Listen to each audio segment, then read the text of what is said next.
এতদিন আমরা জেনেছি যে যোগীজির কথা, যে উত্তরপ্রদেশ গোটা দেশের মধ্যে সবথেকে বেশি খতরনাক এবং ক্রিমিনালদের জায়গা ছিল, সেই জায়গায় যোগী আসার পরে পুরো বদলে গেছে। ক্রিমিনালদের সিন বদলে গেছে। তারপর আমরা ধীরে, ধীরে আসামের ক্ষেত্রেও সেটা দেখলাম হেমন্ত বিশ্ব শর্মাজির রাজে। সেখানেও আমরা দেখলাম এই একই ঘটনা। এই ২ জায়গা থেকে আমরা কি মনে করছিলাম যে এই দুজন মুখ্যমন্ত্রী হয়তো তাবড়তোড় মুখ্যমন্ত্রী। সেই কারণেই হয়তো মানে এই সমস্ত জায়গায় ক্রিমিনালরা এবং মানে খুব একদম ঘাবড়ে, ঘাবড়ে থাকে।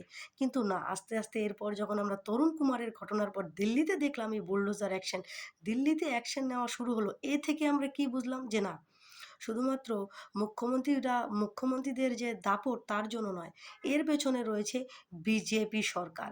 এই বিজেপি সরকার থেকে আর কি পাচ্ছি না পাচ্ছি সেটা জানি না। কিন্তু এটুকু জানলাম যে বিজেপি সরকারের আমলে কোনো ক্রিমিনালরা ছাড় পাবে না।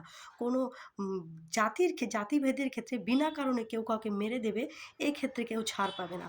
আর সেই কারণে আমাদের পশ্চিমবাংলায় এই মুহূর্তে যেইভাবে সংখ্যালঘুদের নামে মানে তারা যেভাবে মানে সংখ্যাগুরুদের ওপর অত্যাচার করছে, এর এর এই জায়গায় একটি তাবড়তোড় মুখ্যমন্ত্রীর সাথে, সাথে বিজেপি সরকারকে অবশ্যই চাই।